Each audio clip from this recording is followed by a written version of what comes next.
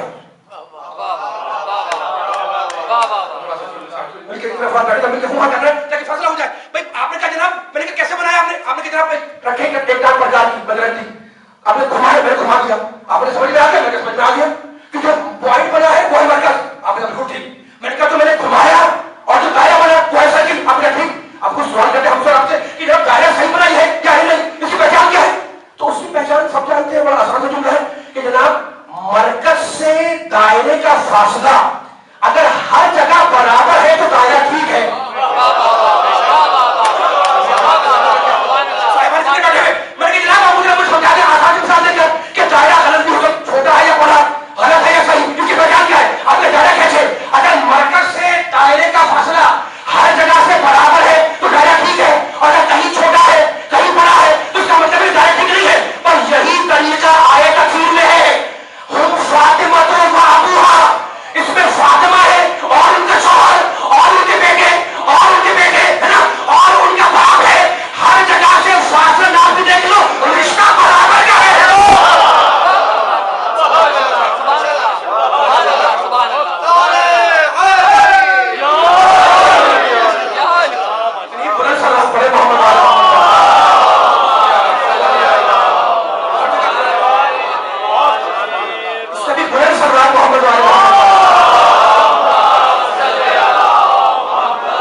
اسلام میں اللہ کو یاد کرنے کے لیے کسی زمان و مکان کی قید نہیں ہے.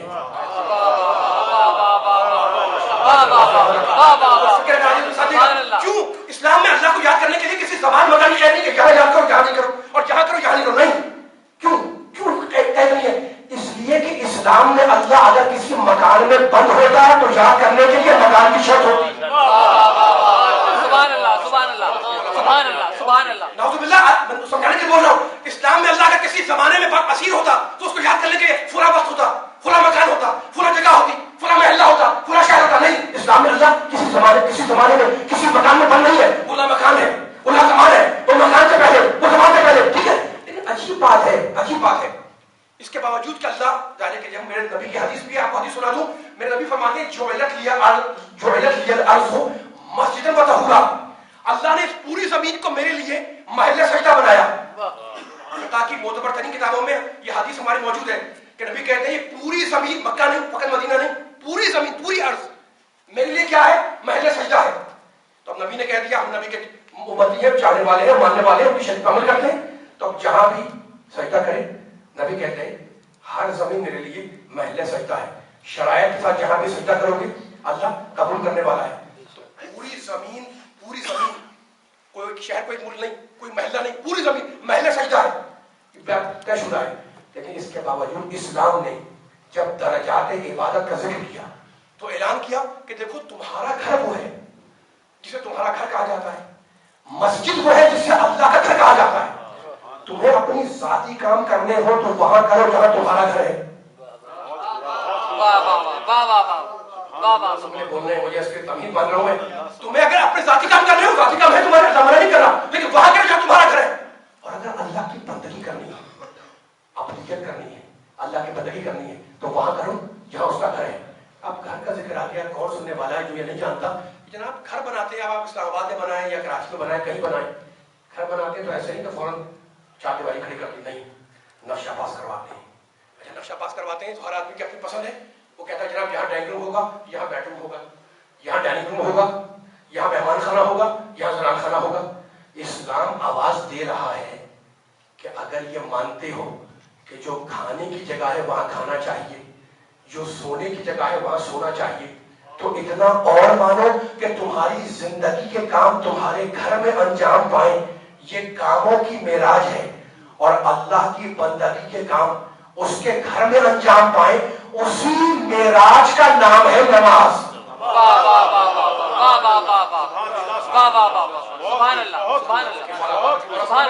مجھے دو چار جملے بول رہے ہیں, اگر تھکیں گے تو جملہ ضائع ہو جائے گا. آپ کی سماعت میں بھروسہ کر رہا ہوں, میں تو بول رہا ہوں آپ کے ذریعے جہاں آواز جا رہی ہو, بس آپ نے بڑا مشکل مرحلہ گزار دیا ہے میرے ساتھ مل کر کہ دو چار جملے مشکل بھی اور دلوا دیں. نماز کا ذکر آ گیا تو اب یہ جملہ کہنا چاہ رہا ہوں میں.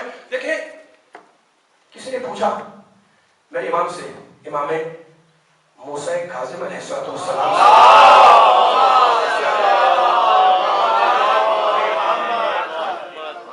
پوچھا, اب یہ بھی تو آئے تفسیر کا مزاج ہے نا کہ میرا امام جس کا مجلس ہے.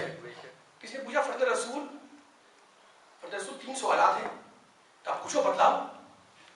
کہنے کا یہ بتلائیں کہ یہ نماز میں نماز شروع کرنے سے پہلے 7 تکبیریں مستحب کیوں ہوئی. فقہ کا مسئلہ ہے کہ جب نماز شروع کرے آدمی تو اللہ اکبر اللہ اکبر اللہ اکبر 7 مرتبہ کہے, اور 7ویں مرتبہ جب کر رہا ہے تو اس کو تکبیر جو احرام واجب نہیں ہے سے نماز شروع کر دے. تو اس نے پوچھا مولا سے کہ یہ بتائیں کہ یہ 7 تکبیریں نماز کی شروع میں مستحب کیوں ہیں, اور یہ سبحان ربی العظیم و بحمدہ یہ کیوں ہے. یہ پوچھ رہا ہے امام سے, اور بتائیں کہ یہ سبحان ربی الاعلی و بحمدہ یہ کیوں ہے. فرمانے لگے, سنیے گا, فرمانے لگے کہ سن, جب میرے نانا معراج پر گئے تو میرے نانا 7 آسمانوں سے گزرے. امام فرمان جن کی مجلس ہے, سن میرے نانا جب معراج پوچھا نا اس نے کہ یہ 7 تکبیریں کہاں سے آ گئی, یہ سبحان ربی العظیم و بحمدہ کہاں سے آیا, یہ سبحان ربی العظیم و بحمدہ نماز میں کیوں پڑھا جاتا ہے, یہ کیوں آ گیا. کہا میرے نانا جب معراج پر گئے امام فرما رہے تو میرے نانا 7 آسمانوں سے گزرے. یہ 7 آسمان 7 پردے تھے, 7 حجاب تھے. جب پہلا پردہ ہٹا تو میرے نانا نے کہا اللہ اکبر. جب دوسرا پردہ ہٹا, تھک رہے ذرا ہوا کر رہے بولنا ہے جو امام کا ہے, پوری توجہ جتنے سننے والے بیٹھے لگے کہ علی والے نبی والے بیٹھے تھے. کہا جب دوسرا پردہ ہٹا تو میرے نانا نے کہا اللہ اکبر, یہاں تک کہ 7 پردے ہٹ گئے تو 7 مرتبہ تکبیریں کہیں اللہ اکبر اللہ اکبر. اور جب سارے پردے ہٹ گئے اور جلال امام بول رہے اور جلال الہی نظر آنے لگا تو بے اختیار نبی جھک گئے اور جھک کر کہنے لگے سبحان ربی العظیم و بحمدہ. اور جب جھکے ہوئے کہہ رہے, امام کہہ رہے, جب جھکے ہوئے کہہ رہے تھے تو کوئی ایسا منظر دیکھا کہ بے اختیار سجدے میں گئے اور کہنے لگے سبحان ربی الاعلی و بحمدہ. امام فرمائے تو کیا کہا, 7 تکبیریں, 1 رکوع کا جملہ, 1 سجدے کا جملہ, یہ سارے کے سارے معراج میں تھے, ہے نا. اب مجھے بتائیں علی والے بیٹھے ہوئے, نماز کیا ہے, الصلاۃ معراج المومن, نماز مومن کی معراج ہے. امام نے بتلا دیا کہ اللہ چاہتا ہے کہ جو میرے حبیب نے اپنی معراج میں انجام دیا تو مجھے اپنی معراج میں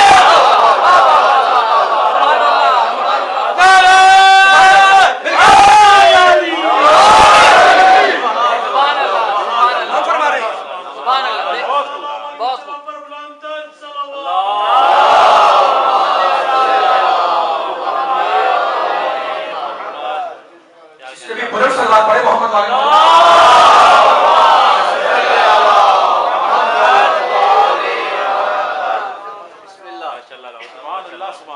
بیان بہت طویل نہیں کروں گا, مصاحف پڑھ دیں مجھے. امام کا ذکر سننے کے لیے بیٹھے ہوئے, اب ذکر آگے میرے مولا کا ظاہر ہے کہ ان کی شب ہے. ایک جملہ اور کہنا چاہ رہا ہوں, تھا کہ تو نہیں ہے میرے ساتھ چلیے گا, ٹھیک ہے نا. تو اب جو شریعت کی اور نماز کے اسرار و رموز سے اتنا باخبر ہو، خود اس کی نماز کا عالم کیا ہوگا؟ جو شریعت کے، جو احکام کے، جو نماز کے اسرار سے، رموز سے اتنا باخبر ہو کہ معراج کی بات بتا دیں، خود اس کی نماز، خود اس کی عبادت، خود اس کی شریعت، خود اس کی عبادت، اس کی بندگی کا معیار، اس کا کمال کیا ہوگا؟ یہی سبب ہے کہ جب دشمن نے، سمجھے گا، جب دنیا جس قید خانے کو زندان سمجھ رہی تھی، میرے امام نے اسی قید خانے کو ابدیت کی معراج بنایا۔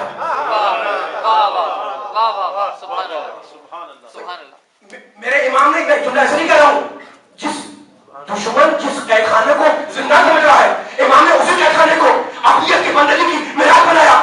یہی کردار تھا، یہی تقدیر والا کردار تھا، یہی آیت تقدیر کا کردار تھا، یہی باقیدہ کردار تھا کہ حکومت کی کرائے پر، مشہور واقعہ ہے، حکومت کی نمائندہ عورت امام کو بہکانے آئی، لیکن بہکا نہ سکی، بلکہ امام کے سجدے کو دیکھ کر خود سجدہ ریز ہو گئی۔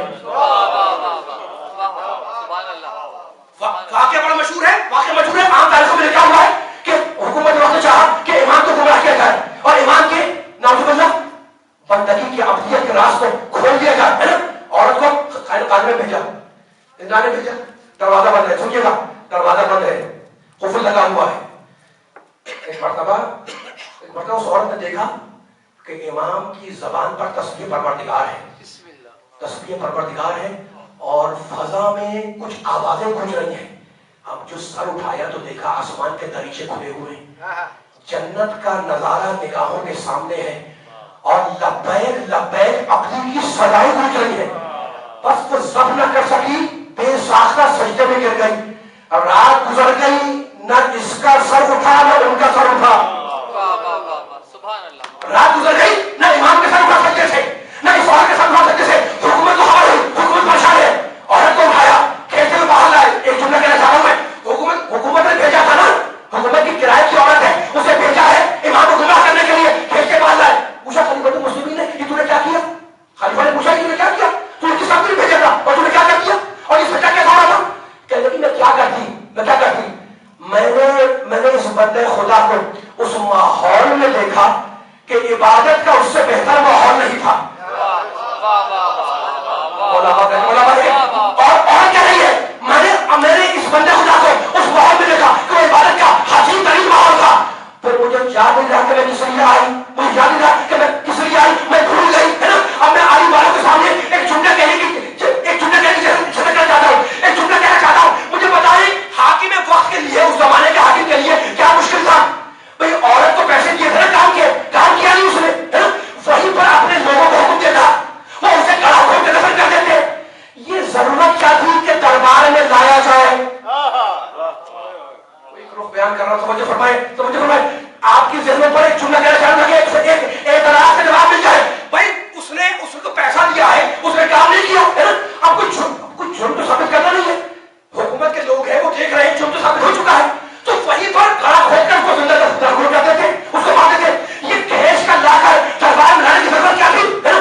تو یہی تو ہے شان امامت کہ کرائے کی حکومت کی، کرائے کی عورت امامت کے فضائل سنا رہی ہے۔ جلسہ حکومت کا، مقررہ حکومت کی، فضائل امامت کے۔ لوگ ہم سے پوچھتے ہیں کہ دشمنوں کی کتابوں میں علی کے فضائل کہاں سے آ گئے؟ جب ساری دنیا علی کی دشمن تھی تو بڑی بڑی کتابوں میں یہ علی کے فضائل کہاں سے آ گئے؟ تو یہی تو میں کہتا ہوں کہ جب اللہ باقی رکھنا چاہے تو فضائل کتابوں میں بھی آتے ہیں، درباروں میں بھی آتے ہیں۔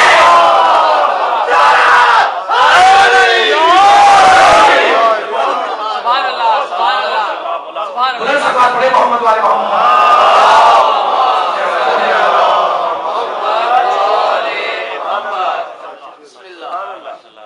ہم سے پوچھتے ہیں کہ جناب علی کے فضائل بڑی بڑی کتابوں میں دربار کیسے آتے ہیں؟ دنیا دشمن کی، اللہ جب باقی رکھنا چاہے کتابوں میں نہیں، کتابوں میں بھی آتے ہیں، درباروں میں بھی آتے ہیں۔ مولا آباد رکھ کے بس میں اسی جملے کی چاہ رہا ہوں، بیان ختم کر رہا ہوں، آخری کلمات ہے۔ اچھا تو اب نماز کیا ہے؟ مومن کی معراج، الصلاۃ نبی کی حدیث، معراج مومن کی معراج ہے۔ اچھا گھر میں پڑھ کے آ رہے ہیں آپ، مثال کے طور پر ثواب ہے، مغربین کے بعد اپنے گھر میں پڑھی ثواب ہے، لیکن اسلام کہتا ہے کہ اگر گھر سے نکل کر مسجد میں آ کے پڑھی تو ہم ثواب تمہیں بڑھا کے دیں گے 50 گنا 100 گنا 200 گنا، مجھے نہیں معلوم، لیکن یہ طے ہے کہ جب گھر سے ثواب مسجد کا زیادہ ہے. ٹھیک ہے نا. اب بیان میرا ختم ہو رہا ہے، بس بالکل میں آخری کلمہ ادا کر رہا ہوں فضائل کے، پھر 2 جملے مسائل کے بھی، جس کہ مولا کی شہادت کی شب ہے. اب ایک جملہ کہنا چاہ رہا ہوں میں. تو اب گھر سے ثواب مسجد میں نماز پڑھنے کا زیادہ. ٹھیک ہے نا. آپ نے پہلے پڑھے گا، پہلے پڑھو ثواب زیادہ مل جائے گا. گھر میں بھی ہے لیکن زیادہ ثواب مسجد میں. علی والوں، نبی والوں، قرآن والوں، اللہ والوں، نمازیوں، نماز پڑھنے والوں، اللہ کو آباد رکھے، سلامت رکھے. مسجد میں نماز پڑھنے کا ثواب زیادہ ہے، یہ طے شدہ بات ہے، میں نہیں کہہ رہا، اسلام کہہ رہا ہے 50 گنا یا 100 گنا. لیکن اس کے باوجود وہ ثواب جو اللہ نے مسجد الحرام میں نماز پڑھنے کا رکھا وہ دنیا کی کسی مسجد کا نہیں. سبحان اللہ سبحان اللہ سبحان اللہ سبحان اللہ. آخری کلمات ہے میرے، بالکل میں مساجد زبان لگا ہوں میں، لیکن جملہ یہ خزائے فکر ہے جو نوجوانوں کو، بزرگوں کو ہدیہ ہو جائے تو مساجد کا آ جاؤں. بھائی وہ ثواب نماز پڑھنے کا گھر میں بھی ہے، فرض ہر جگہ پر ہے، نماز تو واجب ہے، لیکن وہ ثواب جو اللہ نے مسجد میں رکھا وہ گھر سے زیادہ.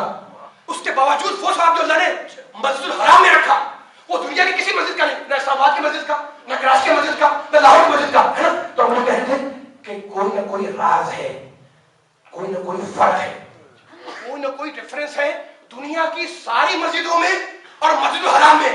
ورنہ ایسا یہ فرق نہ ہوتا. اچھا تو اب وہ فرق کیا ہے مجھے نہیں معلوم، لیکن میں جملہ کہوں گا. یہ سارے بیٹھے ہوئے بچے بھی ہیں، بزرگ بھی ہیں نا، میرے خود بھی ہیں. دیکھو ہم جب مسجد بناتے ہیں، چندہ کیا یا چندہ نہیں کیا، محلے مسجد بنا دی، فل علاقے میں بنا دی کہ بس چلتا ہے آگے چلتا رہے گا. تو ہم جو مسجد بناتے ہیں کیا کرتے ہیں، ہم مسجد خود بناتے ہیں، اس کے بعد کہتے ہیں کہ اللہ کا گھر ہے. ایسے ہی نا ہم بناتے ہیں، بنا کے کہتے ہیں یہ اللہ کا گھر ہے.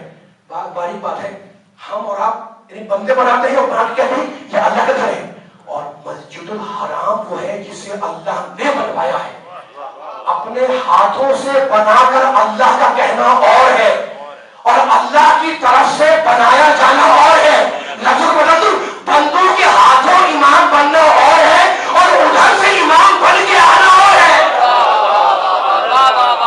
سبحان اللہ سبحان اللہ سبحان اللہ سبحان اللہ. ماشاء اللہ ماشاء اللہ. اپنی طرف سے بنایا جانا اور ہے، اور اللہ کی طرف سے بنایا جانا اور ہے. بندوں کے ہاتھ امام بننا اور ہے، اور ادھر سے امام بن کے آنا اور ہے. تو بیان میرا ختم ہو گیا، آخری کلمات ہے. اچھا تو آپ ایک جملہ سن کے، مسلمان شوق عبادت میں کہ ثواب مجھے زیادہ مل جائے گا، گھر سے نکلا وضو کر کے مسجد میں آیا ہے نا. اب مسجد میں آ کے اس نے عبادت کی، نماز پڑھی، ثواب اس کو زیادہ مل رہا ہے. فرض کریں کہ جناب کسی علاقے کی مسجد میں، آپ کے علاقے کے میں آ گیا، آپ پہلے سے بیٹھے ہوئے تھے، تو میں نے سلام کیا، آپ نے جواب دیا. میرے ہاتھ میں ایک پیمانہ ناپنے کا انچی ٹیپ تھا. آپ نے کہا کہ آپ کے ہاتھ میں کیا ہے؟ بس بیان میرا ختم ہو رہا ہے، پوری توجہ آخری آدمی تک جو علی کے سلسلے میں بیٹھا ہوا ہے. آخری جماعت ہے، مسائل کہہ رہا ہوں میں. آپ نے کہا جناب یہ کیا چیز ہے آپ کے ہاتھ میں؟ میں نے کہا جناب انچی ٹیپ ہے، فیتا ہے، اس ناپا جاتا ہے. آپ نے کہا بھائی وہ تو میں دیکھ رہا ہوں، لیکن یہاں تو کیا تھا مسجد میں؟ میں نے کہا ناپنا چاہ رہا ہوں. آپ نے کہا کیا؟ میں نے کہا مسجد کا سینٹر ناپنا چاہ رہا ہوں کہ مرکز کہاں ہے. آپ نے کہا ضرورت نہیں ہے مرکز ناپنے کی، اس لیے کہ جب مسجد کی تعمیر کی جاتی ہے تو سینٹر پہلے سے معین کیا جاتا ہے. بس بیان میرا ختم ہو گیا ہے، پوری آواز آنی چاہیے تاکہ آخری کلمات ہے. صاحبان فکر بیٹھے ہوئے، آپ کی جناب یہ کیا؟ میں نے کہا جناب یہ کیا بات ہوئی؟ آپ نے جب مسجد بنائی جاتی ہے، جب کنسٹرکشن ہوتی ہے تو سینٹر اس کا پہلے سے معین کیا جاتا ہے. میں نے کہا جناب وضاحت کریں اور اسے کیا کہتے ہیں؟ آپ نے کہا اس کا نام ہے محراب. میں نے کہا محراب کیوں بنائی جاتی ہے؟ آپ نے کہا یہ سینٹر ہے. میں نے کہا کیوں؟ میں تو دیکھ رہا ہوں لیکن بنایا کیوں ہوتا ہے محراب یہ سینٹر؟ آپ نے کہا اس لیے کہ اگر جماعت کی نماز ہو، جماعت ہوگی نا، تو جو امام جماعت ہے اسے لا کر محراب میں کھڑا کر دو. میں نے کہا جناب مجھے سمجھ میں آ گیا، لیکن مجھے اتنا بتا دیں کہ جناب 500 نمازی ہے تو آپ نے 500 کو ہٹا دیا اور جو امام جماعت تھا اسے لا کے محراب میں کھڑا کر دیا، اس کا مطلب کیا ہے؟ آپ نے کہا میں نے نہیں کھڑا کیا. اسلام کہہ رہا ہے کہ محراب میں لا کے کھڑا کرو امام جماعت کو. کیوں؟ اس لیے کہ جماعت کی مرکزی شخصیت ہے امام جماعت، اور مسجد کا مرکز ہے محراب. اصول یہ ہے کہ مرکز پہ وہ آتا ہے جس کی شخصیت مرکزی ہو. مرکز پہ وہ آتا ہے جس کی شخصیت مرکزی ہو.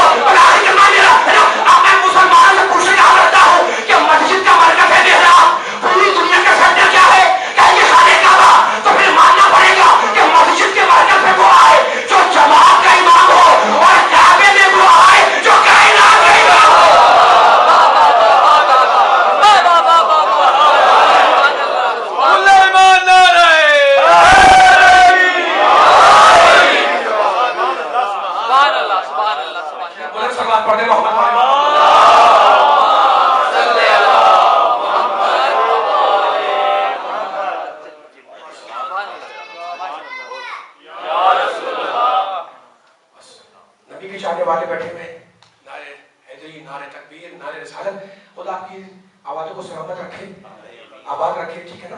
اچھا تو اب ذکر ہے مسجد کا, ذکر ہے نماز کا, ذکر ہے سجدوں کا, تو ایک چھوٹا اور کیا نکلنا چاہ رہا ہے؟ میں نہیں کہہ رہا ہوں, قرآن کی آیت پڑھ رہا ہوں, دوسرا پارہ جہاں سے شروع ہوتا ہے, ہیڈنگ لگی ہوتی ہے, وہ آیت پڑھ رہا ہوں.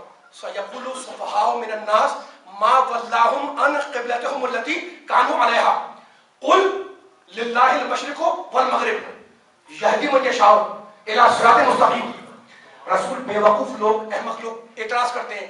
کیا اعتراض کرتے ہیں؟ اللہ بول رہا ہے کہ مَا وَلَّاهُمْ عَنْ قِبْلَتِهُمُ الَّتِي كَانُوا عَلَيْهَا, کہ مسلمانوں نے اپنے پہلے قبلے سے روح گردانی کیوں کی؟ رسول کہہ دو, قل, ان سے کہہ دو, للہ المشرق والمغرب, مشرق بھی اللہ کے لیے, مغرب بھی اللہ کے لیے.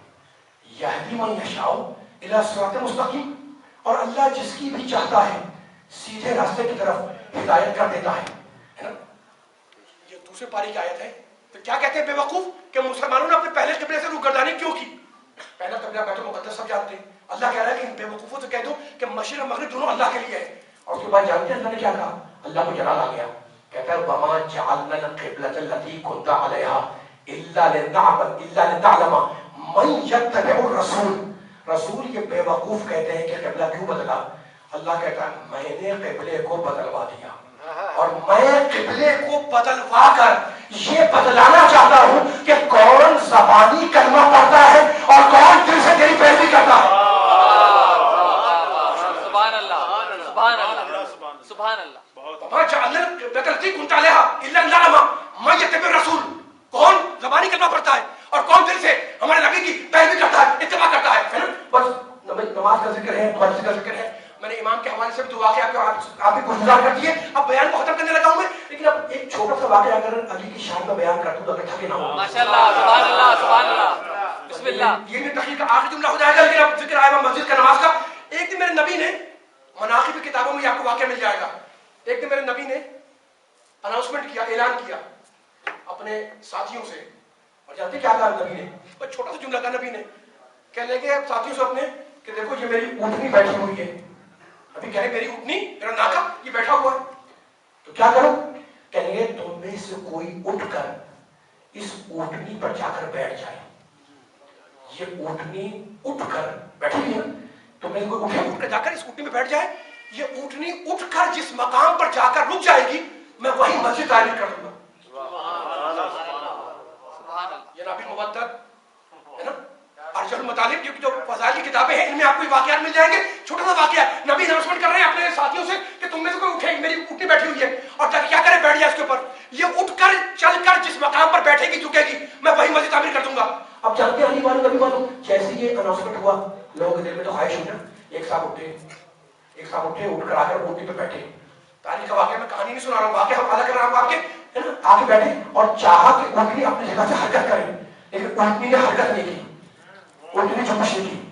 پھر کوئی دوسرے صاحب اٹھے اور اٹھنے کے بعد آ کر اونٹنی پہ بیٹھے, چاہا کہ ناکا ہلے, اٹھے چلے, ہے نا, لیکن اونٹنی نے اپنے پاس سے حرکت نہیں کی.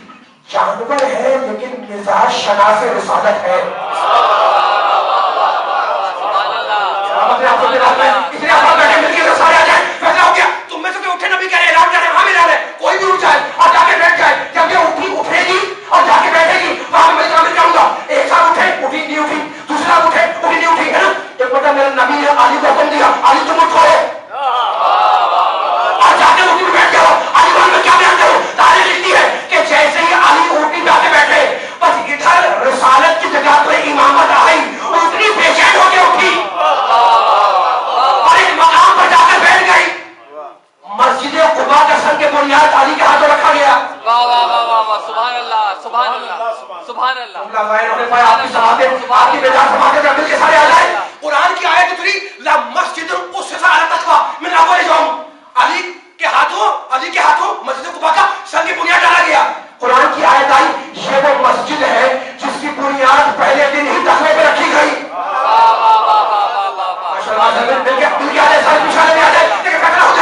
مسجد بن گئی, آیت اتر گئی, نبی مدینے چلے گئے, اس کا ختم ہو گیا. جانتے کیا ہوا, کس کا ختم ہو گیا, مسجد بن گئی, ہے نا. علی کے ہاتھوں بنیاد رکھی گئی علی نے. کچھ دنوں کے بعد کچھ لوگ آئے نبی کے پاس, واقعہ تاریخ میں یوں لکھا ہوا ہے, آئے اور آگے کہنے لگے یا رسول اللہ, اے اللہ کے رسول بھی ایک مسجد بنائی ہے, آپ تشریف لا کر وہاں پر نماز پڑھ دیں. اللہ کے رسول نے اللہ سے, اللہ کا نمائندہ ہے نا, اذن مانگا کہ میں جاؤں. اللہ کا حکم آیا اس مسجد میں جانا کیسا, نماز پڑھنا کیسا, اس کی بنیاد تو جہنم پہ رکھی گئی ہے. اللہ اکبر. یہ مسجد اپنے نمازوں کو لیے ہوئے جہنم میں اڑ جائے گی. اللہ کو حکم ہے جا رسول جا کر اسے جلا دو, اسے کھو دو, ہے نا. میں ہاتھوں کی باتوں پر پڑھ دیا, وہ کوئی مندر تھوڑی ہے, کیا گھنٹے بج رہے ہو, تیرا گھر ہے اور تو حکم دے رہا ہے کہ اسے کھول دو, اسے جلا دو. آگے بات کیا ہے, تو آج اپنے کی پروردگار جواب دے کہ مسجدیں دونوں ہیں, لیکن پہلے کی بنیاد علی نے رکھی, دوسری پہلے کے مقابلے پر بنی. میں اسے چلا کر دنیا کو پیغام دے رہا ہوں کہ کوئی بھی مقدس شے ہو اگر علی کے مقابلے پر آ جائے تو چلنے سے نہیں بچ سکتی.